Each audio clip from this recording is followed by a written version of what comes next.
officially nothing's happened, but for them to make this announcement, somebody must know something, huh? Somebody must know something. Yeah, things don't just come out for no reason. I mean, especially with the amount of steam that they have. Yeah. I'm trying to. I don't know if I can look at. Emil's coming on. We're talking football, so yeah, I got we a are football talking helmet football. on. You What's got the your problem? leather head on. No, you're ready. Yeah, we're going to talk football. What's the I saw problem? you know nothing. No, there's nothing. Is something on your head? The crown of superiority is on my head. Yeah. All right. Yeah, his time is busy. We can't waste any more of it. Nice to join us, our 49er insider, Amiliano Fragoso. How are you, Emil, and what do you think of my leather helmet? I was just gonna bring that up, actually, Whitey. I I don't know what about it. It reminds me of like Otto Graham and the 50s, Sure. Yeah. the 60s. Like Yeah. it makes me giggle because that used to be what the NFL used to be. Is thinking of the protection now and how the football is. Like you would get crushed wearing that nowadays. Yeah, Otto Graham could sling it, by the way. Yeah, I could. Yeah.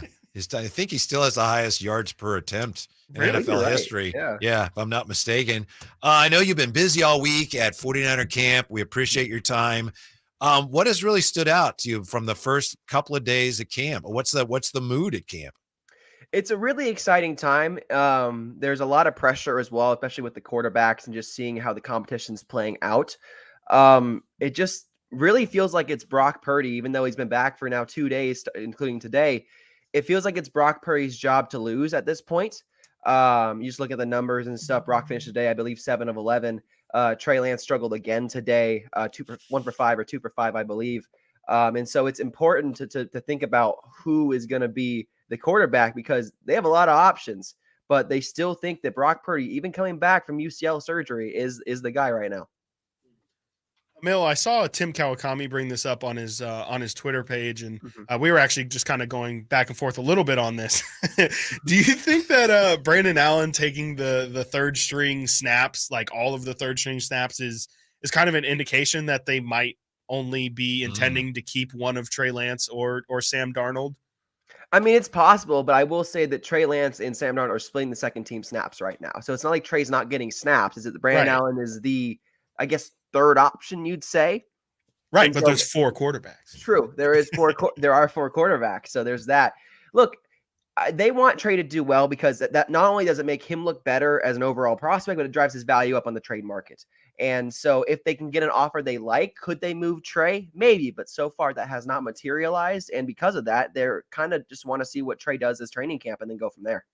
Amiliano Fragoso with us from, of course, Sactownsports.com, 49er Insider. One of the things you wrote that I was looking at, Emil, was your piece involving Eric Armstead, some of the things he said at camp. Isn't it, as you pointed out, just remarkable that he's now the elder statesman? He's been with the Niners longer than anybody. That's unbelievable.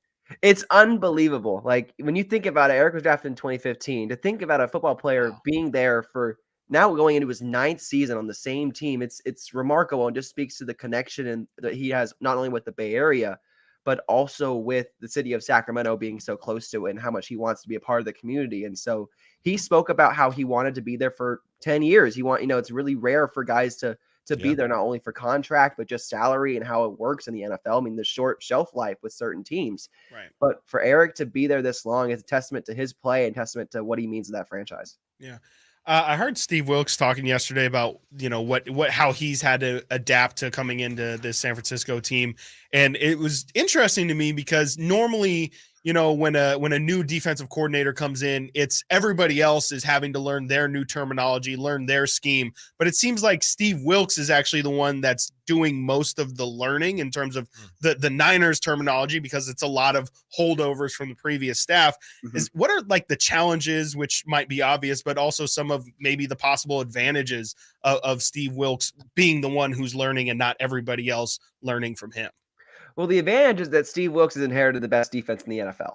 That seems like a big advantage. That's the advantage, is that one of the better defensive coordinators in the NFL now has arguably the best defensive that he's ever had in his life. And he even said that yesterday. This is probably the most depth I've ever had. And that's without having Nick Bosa there right now. It's without Tavarius Mooney Ward, playing a lot of the snaps right now.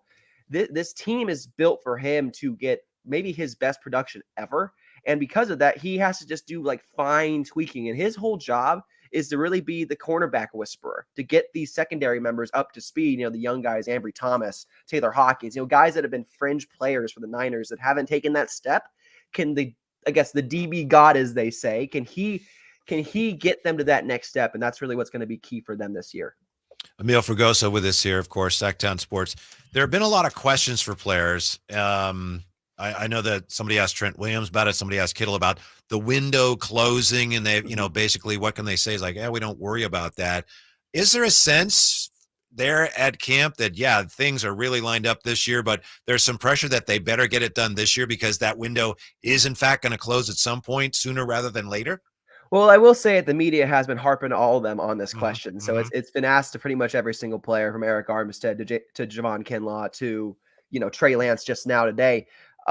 There is a sense that this needs to happen. Obviously, they're aware of the situation. They're aware of what happened in 2019 when they lost all these key players. They know that the NFL, especially with their salary cap and going into it with Nick Bosa's extension, players are going to have to take some pay cuts, some restructures, or possibly move on. And that's the reality. But they're not worried about that right now. They're focused on the present. They're focused on getting better each day in camp and just kind of seeing how the season plays out. And the goal is to win a championship always. But the Niners aren't concerned of like, we have this many years to do it. We're concerned about right now. That's where their mindset is. I promise I only have one more question about the quarterbacks. I know. Please bring it on. Okay. Yeah. Knock on wood. Yeah. I cannot look at you, Whitey. What? I just can't look at you with that about football. I can't look at you with that. I love it. You wear this all the time, Whitey. He will. You got it. Will. It'll stay Asking in the studio. you shall receive. Awesome. How much have you noticed Kyle Shanahan actually watching the quarterbacks? Like, is it like all he's paying attention to? I imagine that this is definitely it's all everybody outside of the team is talking about. How much attention is he watching every single drill they do? Is it more in 11-on-11s? Is like, how much focus do you feel like you notice him actually putting into this quarterback situation? It's more of 11-on-11s, like you mentioned the last time. Like, even I'll just go back to an example. I believe yesterday, Kyle's throwing up balls for the DBs during drills. Like Kyle is focused on the whole team. He's kind of letting the offensive coordinators he is the offensive coordinator. He's letting the offensive specialty coaches take care of that stuff. The quarterback coaches, Brian Greasy, all of them, letting them take care of that quarterback stuff. But when it comes to 7-on-7s, 11-on-11s, Kyle is right behind the line of scrimmage, right behind seeing the play. He's right there calling them, and he's asking a lot out of his quarterback. So he is very invested, yes, but it's not his all or nothing focus right now. Emil, we made the mistake yesterday of having a guy on from Seattle. And he's really, I know that's on me. He's a really nice guy. Seriously, really nice guy. Yeah. But I was just wondering, this isn't about camp specifically, but overall, bigger picture, to what extent do you, if any, see Seattle as a legitimate threat in the division this year to the 49ers? The Niners would be fooling themselves if they took Seattle lightly this year. And that happened last year as well. Seattle snuck in there with Geno Smith's, comeback. He was comeback player of the year. Well, I disagree with that. He shouldn't have won it, in my opinion. It should have been Christian McCaffrey. Geno Smith was very, very good at being the signal caller for them, at being a game manager, kind of like Alex Smith was with the Chiefs a couple of years ago. He was good at getting the plays out, commanding the huddle, just being competent, I guess, is kind of what they're looking for in Seattle. They have so much talent, and they had Jackson Smith and Jigba follow them at 20, who's going to be, I think, could be a superstar, a wide receiver. I mean, he is. I don't know if you guys saw that one-handed catch he had yesterday in camp. I mean, it was special. Like this guy, I don't know what it is about Ohio State receivers. They're just, chalk them up. They're perfect. Crazy. Like I don't get it, but Seattle is going to definitely test them this year. And I think that's going to be the real battle in the NFC West between the Niners and the Seahawks, and the rest of them are just fighting for third place. I'm sorry I asked him. He's right, but I'm sorry I asked him. Emil, I guess this is technically a two-part question. First one, I know you're a big fantasy football guy. How many leagues are you planning to be in this year? 1. It's my goal. What? Every single year is 1. Okay, your goal is 1. But how many were you in last year? 2. Oh, okay. I thought you were in like 6 or 7. Okay. I can't. I'm not Brian. I can't. Yeah, I can't do what Brian does. Okay. Good. So my whole thing with fantasy football is that I want it to be a part of my life, not consume my life. Sure, that sounds healthy. And because of the season last year and how much I was focusing on the Niners in my first season covering them, I was like, okay, I have time for one really good league. And I will say though, I was in a 20-team IDP league as well last year. So take that as it is, some war room stuff right there. That's right. Not for the faint of heart. Yeah, I was like, I knew you were deep into fantasy in some extent. I thought it was the number of leagues, but it's just the number of players that you have to keep track of. Well, what's what most number of leagues you've ever heard of somebody being in? 13 or 12 or whatever Brian said, told us. That's just absolutely out of control. When you're in college fantasy football, that's how when you know you have a problem. That's very true. My actual question was more, the fantasy related, but how much concern is it really just injury that would be the concern for taking Christian McCaffrey with most people's first round pick in fantasy this year? I disagree with that. Actually, I don't think it's just an injury concern. I feel like it's a spreading the wealth concern. Okay. There's too many options. There's too many mouths to feed in that Niners offense, in my opinion, to consider Christian McCaffrey as the de facto number one option in terms of fantasy football. I think, frankly, a guy like Justin Jefferson is a little bit better of an option because if you're in PPR, I know how much you love that, Chris. Especially in PPR, like he could get 110 catches this year. He could do what Michael Thomas did a couple of years ago, where he broke the reception record. That's how good Justin Jefferson is, and I think he's just a budding superstar. It's only going to get better. And McCaffrey had a little bit of injury luck last year. Again, 2 seasons prior, he played like 17 games in 2 years. He couldn't stay healthy because of injuries. And while the Niners are better at taking care of him, anything can happen. And the Niners are cursed with injury luck, and they have been for many, many years. So I wouldn't say McCaffrey is the de facto number one option in fantasy.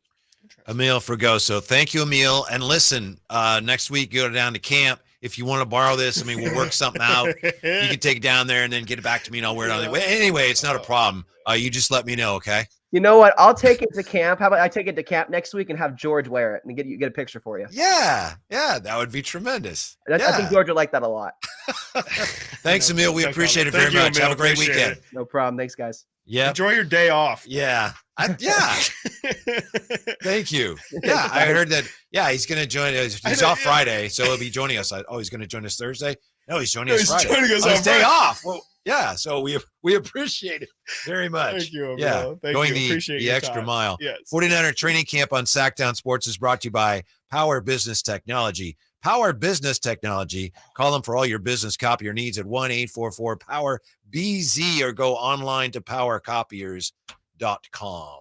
You thought he played in more fantasy leagues than that? I did. No, I was shocked. I thought he was going to say like 4 or 5. I know like what he said, the IDP for those normal humans who don't, that's